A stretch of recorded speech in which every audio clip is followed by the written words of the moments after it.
Hello बच्चों, let us read the question first.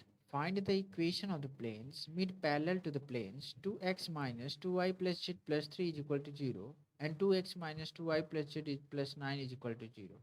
So we are given the equation of the two plane. And so first of all what we'll do here, so we'll write the key concept that we'll use to solve this question. Okay. So the key concept is that the formula that will apply key concept. Okay.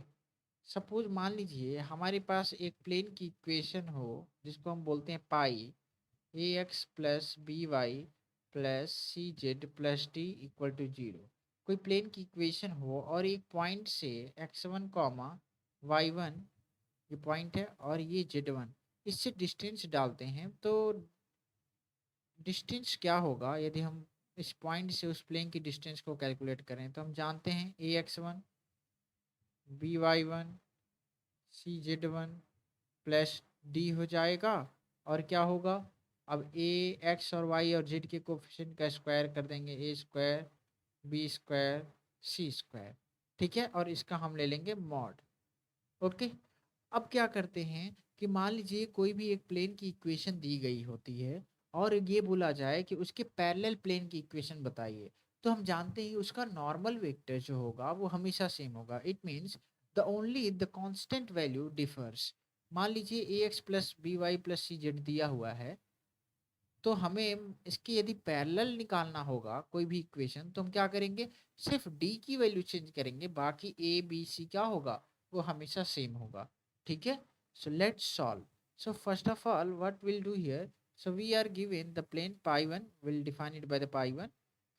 2x minus 2y plus z plus three is equal to zero मान लिया, पाई one है plane. अब ऐसे ही दूसरा plane की equation मानते हैं हम। मान लीजिए दिया जाए 2x दिया हुआ है माइनस 2y दिया है प्लस जेड प्लस 9 दिया है। ये बोला जा रहा है ये पैरेलल है, ऑब्वियस है ये पैरेलल है क्योंकि इनके नॉर्मल वेक्टर आप देख सकते हैं 2 माइनस 2 1 सेम है, बट ये डी की वैल्यू डिफर कर रहा है। ठीक है, अब मान लेते हैं कि किसी एक पॉइंट से जो x one comma Y one comma z one दिया गया है और इससे हम इस प्लेन पर लाई करता है, यानी ये पॉइंट जो है इस प्लेन पर लाई करता है, तो हम क्या करेंगे। तो सबसे पहले मान लेते हैं कि हमारा जो अननोन प्लेन है वो 2x minus 2y plus Z और plus theta is equal to zero है और ये पॉइंट ये इस पर लाई करता है, लाई लाई करता है। तो क्या करेंगे, इसको रख देंगे उस इक्वेशन में। तो हमें क्या मिलेगा, हमें मिल जाएगा 2x1 माइनस 2y1 और ये क्या हो जाएगा plus z1 plus theta is equal to zero. मान लेते हैं इसको इक्वेशन नंबर वन। ठीक है, अब आगे क्या करेंगे, we know the distance of point x1 comma y1 from the plane a x plus B Y plus c y plus z, हम ऑलरेडी जानते हैं। अब हम क्या करेंगे, इसी से उस पॉइंट से P x1 comma y1 comma z1, तो हम यहाँ क्या बोलेंगे, will try to find out the distance. Okay, distance distance from point from plane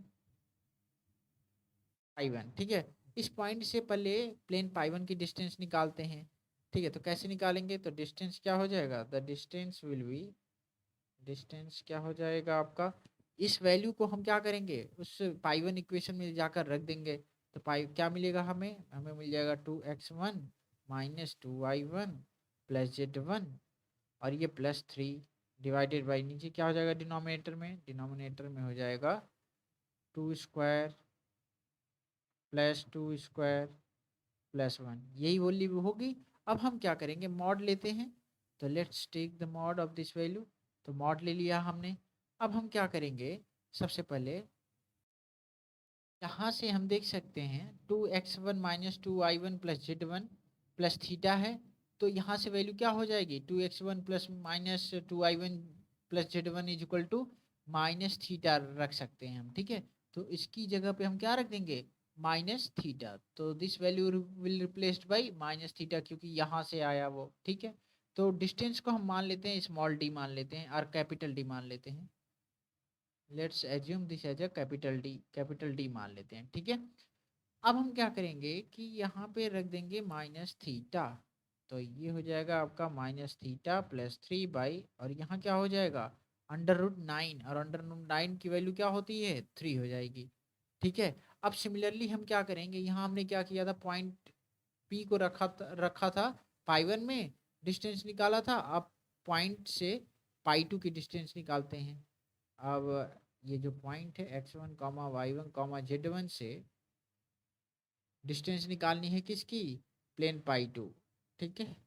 plane पाई 2 की डिस्टेंस निकालते हैं, तो मान लेते हैं डिस्टेंस, लिखते हैं इसको। तो डिस्टेंस क्या हो जाएगा, सेम वैल्यू क्या करेंगे, दूसरे वाले पाई 2 इक्वेशन में रख देंगे, तो क्या मिलेगा 2x1 minus 2y1 plus z1 plus 9 divided by क्या हो जाएगा नीचे डिनोमिनेटर में 2² प्लस -2² प्लस 1², ठीक है। और ये मॉड। अब अगेन इसको सॉल्व करेंगे तो हम जानते हैं कि इसकी वैल्यू फिर से हम थीटा रख सकते हैं, माइनस थीटा, ठीक है। तो फिर से रख देते हैं माइनस थीटा हो जाएगा, और ये क्या हो जाएगा +9 डिवाइडेड बाई क्या हो जाएगा 3 हो जाएगा। 3 क्यों, 2 2 4 4 4 8 1 9, √9 की वैल्यू 3 होती है, ठीक है। तो ये आ गई। मान लेते हैं इसको हम d2 मान लेते हैं इस डिस्टेंस को, और इस डिस्टेंस को हम मान लेते हैं d1। यदि सबसे पहले ग्राफ देखेंगे, डायग्राम। सो मान लीजिए एक प्लेन है हमारे पास ऐसा, ठीक है, और एक कोई दूसरा प्लेन है like the mid plane, like it will look like this suppose, and the another plane, का मतलब हमें इस प्लेन की इक्वेशन निकालनी थी। तो हम जान सकते हैं कि ये तीनों प्लेन पैरेलल हैं, तो उस पॉइंट से, क्योंकि वो पॉइंट पी कहाँ लाई कर रहा है, इस प्लेन पर लाई कर रहा था, पॉइंट पी कहीं यहाँ लाई कर रहा था, तब इस पॉइंट से यहाँ तक की दूरी इस प्लेन से और इस प्लेन से, तो मान लीजिए ये पाई 1 प्लेन था और ये पाई 2 प्लेन था, तो मान लीजिए ये d1 रहा होगा, ये d2 रहा होगा। तो अब दूरी क्या होगी इस पॉइंट की, सेम होगी। तो हम क्या बोल सकते हैं, d1 is equal to d2 बोल सकते हैं।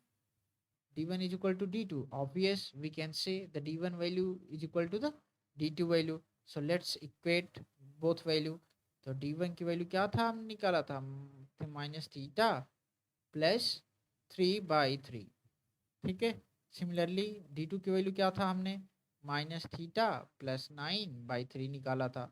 अब क्या करेंगे कि अब करते हैं दोनों साइड स्क्वायर कर देते हैं, ठीक है, स्क्वायरिंग ऑन बोथ साइड। तो करते हैं minus theta plus 3 divided by 3 का whole square is equal to minus theta plus 9 divided by 3 का होल स्क्वायर, ठीक है। अब दोनों साइड स्क्वायर कर दिया है। अब हम क्या करेंगे, थीटा की वैल्यू ट्राई करेंगे फाइंड आउट करने की। तो let's try to find out the value of theta. So here what will get 3 minus theta square is equal to, और यहाँ क्या आ जाएगा, यहाँ 9 आ जाएगा 3 का स्क्वायर, तो यहाँ क्या आ जाएगा, ये हो जाएगा माइनस थीटा प्लस 9 का होल स्क्वायर, और यहाँ भी 9 आ जाएगा क्योंकि 3 का स्क्वायर, तो ये तो कट जाएंगे। अब हम इसको एक्सपेंड करते हैं -b फार्मूला लगा के, 9 plus theta square minus 6 theta is equal to theta square plus 81, और क्या हो जाएगा माइनस 18 थीटा, ठीक है। So this will be the expansion of this two square.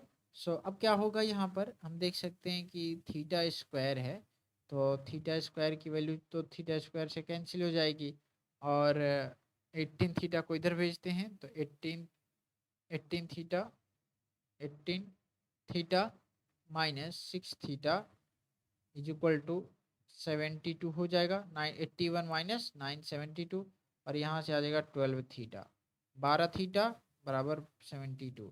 Theta की वैल्यू क्या आ गई हमारे पास, थीटा की वैल्यू आ गई 6। तो यहाँ से finally we have found the value of theta. अब हम इस वैल्यू को थीटा को रिप्लेस कर देंगे वैल्यू से, कहाँ, अपने पाई 3 इक्वेशन में। सो यहाँ लिखेंगे putting value of theta in pi 3 equation of plane. Okay, pi 3 equation में रख रहे हैं तो हमें फाइनली हमारा जो वैल्यू आएगा वो क्या आएगा प्लेन की equation.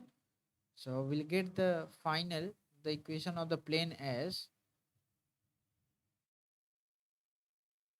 Can say will get the 2x minus 2y 2y plus z plus 6 is equal to 0. So this will be pi 3. Okay. So this will be our final answer. So hope you found this solution understandable. Thank you.